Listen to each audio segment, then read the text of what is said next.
Agradeço Vossa Excelência pelo tempo e quero falar algo com uma certa tristeza.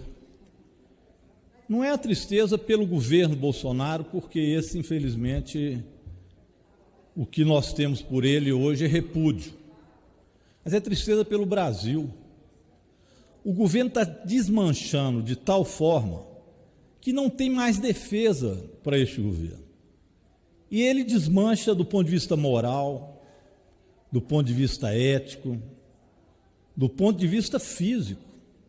Como pode um presidente ir no cercadinho para aqueles que o apoiam e falar aqueles absurdos que fala? Eu estava vendo o vídeo do presidente e ele dizendo que ele era igual o cocô daquelas pessoas que estavam lá. E uma eleitora dele disse: presidente, faz cocô aqui, seria tão legal. Olha o que é um presidente de um país como o Brasil, se pode ser isso. A pessoa está se desmanchando. E o pior é que desmancha o Brasil, e os exemplos são muitos. O povo brasileiro está passando fome. Sabe que o presidente não está vendo isso? Não vai socorrer aos brasileiros. Morreram no Brasil 350 mil pessoas, deputado Érica Cocai. Quase 350 mil pessoas. E o presidente diz que é uma gripezinha, e daí ele não é coveiro. Que sujeito! Ele não tem um pingo de moral, deputado Célio Moro, um pingo de ética. O presidente agora está se desmanchando fisicamente. Danou a soluçar, tem insônia. Pesadelos, né? Porque agora até a esposa dele foi citada também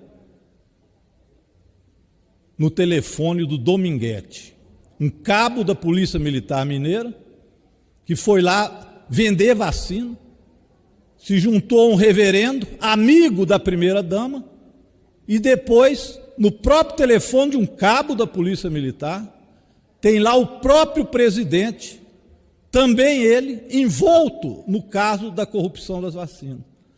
Então se desintegra moralmente esse governo. E com ele se desintegram também os seus apoiadores, aqueles que acreditavam que isso era um mito, que estão vendo agora que é um mito.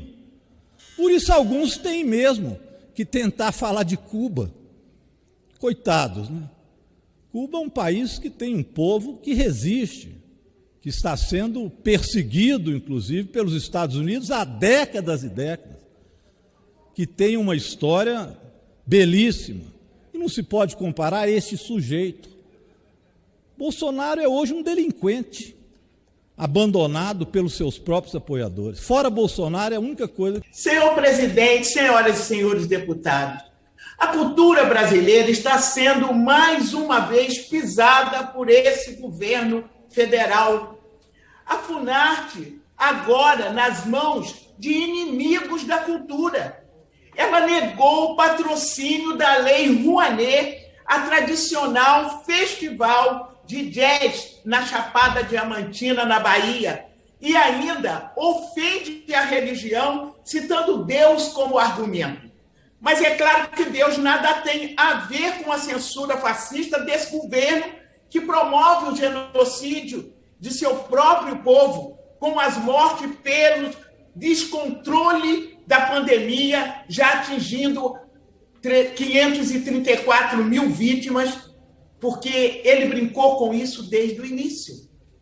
O motivo real dessa negação de apoio da Funarte foi a publicação de um cartaz em que a organização do festival afirma, abre aspas, não podemos aceitar o fascismo, o racismo, nem nenhuma forma de opressão e preconceito, e fecha aspas. Senhor presidente, nós precisamos ter alguém nesses postos que tenha verdadeiramente conhecimento.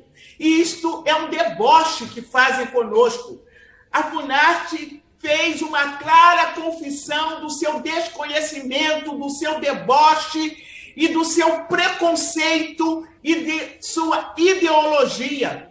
E não tem nenhuma inspiração da música como arte divina.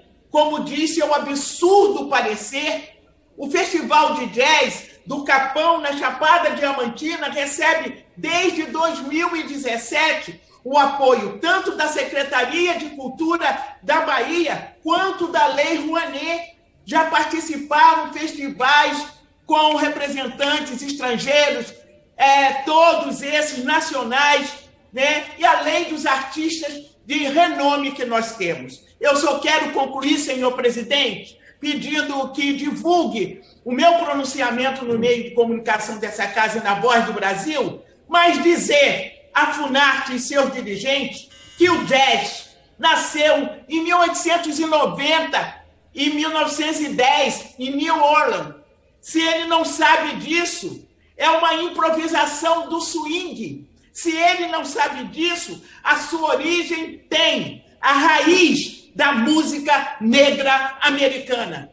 E aí, daí, nasce também black, nasce negros spirit. Vai estudar que é melhor.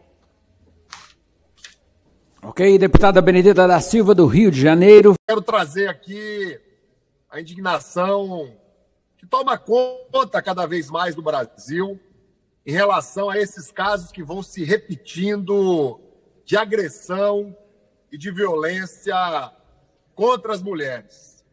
Nós, em muitos momentos da história recente, através do parlamento, vamos aperfeiçoando a legislação. Temos um marco, que é a Lei Maria da Penha, mas há muito a ser feito ainda no nosso país. Nós temos que continuar denunciando, nos indignando em relação a qualquer tipo de preconceito, a qualquer tipo de violência, a qualquer tipo de agressão contra as mulheres ou qualquer outro segmento da nossa sociedade que seja objeto de qualquer tipo de discriminação, de preconceito e de violência. As cenas recentes de um personagem famoso, né, da música, do entretenimento do nosso país, são não só revoltantes, mas mais revoltante ainda é a maneira com que muitas vezes o poder policial, o poder judiciário não age dentro do rigor da lei quanto aqueles que se imaginam acima do bem e do mal, talvez por serem muito famosos, ou por serem muito ricos, ou por serem muito poderosos. O respeito com a mulher deveria começar nos lares, em relação às nossas mães, o respeito às mulheres deveria vir de quem ocupa as posições mais importantes do país. Mas o que pensar, de um país onde o próprio presidente da República já declarou de uma maneira inaceitável, de uma maneira absurda, já declarou de que cometeu uma fraquejada quando, em um dos seus relacionamentos, teve uma filha mulher. Nós estamos vivendo tempos muito estranhos nesse país.